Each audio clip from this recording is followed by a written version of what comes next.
ఎలాగున్నారండి? ప్రభు మహాకృపలో మీరు అందరూ క్షేమమే కదూ? ప్రభు అని యేసు క్రీస్తు నామమున మీకు నా హృదయపూర్వక శుభాలు, వందనాలు తెలియజేస్తున్నాను. నేటి దిన వాక్య ధ్యానం కొరకు book of Isaiah chapter 43 verse 2, యెషయా గ్రంథం 43వ అధ్యాయము 2వ వచనంలోని మొదటి వాక్యాన్ని చదువుకుందాం. నీవు జలములలో బడి దాటునప్పుడు నేను నీకు తోడయుందును.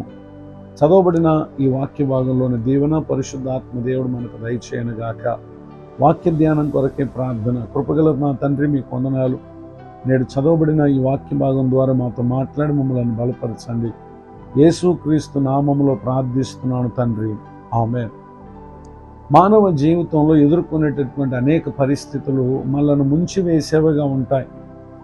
పరిశుద్ధ గ్రంథంలో రాయబడినటువంటి ఒక సంఘటన మనం పరిశీలన చేస్తే book of Genesis chapter 7 verse 1, ఆదికాండం 7వ అధ్యాయం 1వ వచనంలో ప్రభువారు నోవాహుతో మాట్లాడుతూ అంటున్నారు, ఈ తరము వారిలో నీవే నా ఎదుట నీతిమంతుడు ఉండుట చూచిందని కనుక నీవును నీ ఇంటి వారిని ఓడలో ప్రవేశించుడి.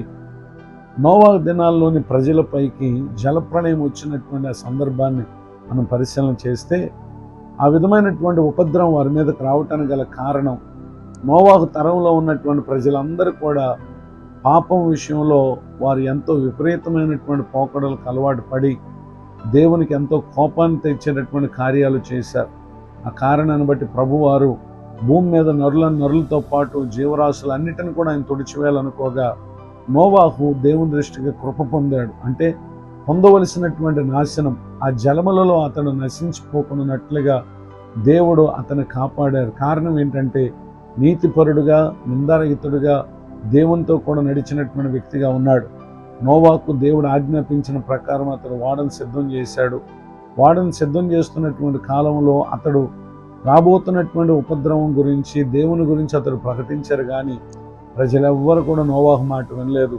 అయితే సమయం వచ్చింది. అప్పుడు ప్రభువారు అంటున్నారు, నీవు నీ ఇంటి వారు ఓడలో ప్రవేశించన్నారు. దేవుని మాటను బట్టి వారు ప్రవేశించారు. 40 పగళ్ళు 40 రాత్రులు భూమి మీద కురిసినటువంటి వర్షానికి వాడ కొండలను సైతం ముంచివేసినటువంటి నేల మీద అది ఎంతో సురక్షితంగా తేలియాడుతూ ఉంది. ఆ నీరు భూమి మీద 150 దినాల వరకు ఉంది. ఆ తర్వాత ఇంకిపోయిన పిమ్మట అరారాత్ అనేటటువంటి కొండ మీద ఆ వాడ నిలిచిపోయింది. ఆశ్చర్యం ఏంటంటే జలముల మధ్య వారు ఉన్నప్పటికీ వారికి ప్రభువారు తోడుగా ఉండి ఏ నష్టం, నాశనం కలగలేదు. నిజమే, మన జీవితాల్లో కూడా ఎన్నెన్నో ముంచివేసే పరిస్థితులు వస్తాయి, కానీ ప్రభు మనకు తోడుగా ఉంటారు కనుక నోవాహును అతని కుటుంబాన్ని రక్షించినట్లే ఆయన మనల్ని కూడా రక్షిస్తారు. గనుక కృంగిపోకుండా అధైర్యపడకండి. నోవాహు చూపినటువంటి విశ్వాసాన్ని, కలిగినటువంటి భక్తిని నేటి ఈ దినాల్లో మనం అవలంబిస్తే నాడు ప్రభువారు వారిని ఏ విధంగా తోడుగా ఉండి కాపాడారో అదే దీవెన దేవుడు మనకి ఈ కాలం అందిస్తారు.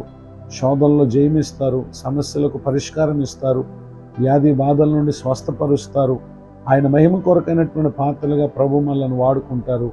నిశ్చయముగా మనం దీవించబడతాం. ఈ దీవెనలకు పరిశుద్ధాత్మ దేవుడు మన పాత్రలు మగునట్లుగా కాపాడి నడిపించునుగాక. ఆమేన్. ప్రార్థన. కృపగల మా తండ్రి, వందనాలు. నేడు విన్న ఈ మాటల ద్వారా మీరు మమ్మల్ని బలపరిచినందుకు స్తోత్రం. దైవజనులను, వారి కుటుంబాన్ని సేవపరిచని దీవించండి. ఎందరైతే పలు కారణాల చేత కృంగిన స్థితిలో, ముంచబడినటువంటి స్థితిలో ఉన్నారో నిశ్చయం ఈ మాట ద్వారా వారి స్థితిగతులన్నీ కూడా నూతనపరచబడను గాక. నూతన సంవత్సర దయాకిరీటాన్ని పొందిన వారిని దీవించండి. ముందున్న కాలమంతా కృపాక్షణలు మా ప్రియులకు దయచేయమని యేసు క్రీస్తు నామములో ప్రార్థిస్తున్నాను తండ్రి, ఆమేన్. తండ్రి, కుమార, పరిశుద్ధ ఆత్మదేవుడు తోడు నడిపించును గాక. ఆమేన్. నేడు విన్న ఈ మాటలు మీకు ఆశీర్వాదకరంగా ఉన్నాయా? అయితే మీరు పొందిన మేలు మాతో పంచుకోనండి. మీ ప్రార్థన అవసరం తెలియపరచడం నా cell number 9959141897. God bless you. Have a blessed day. ఇట్లు మీ సహోదరుడు పాస్టర్ విలియం బూత్.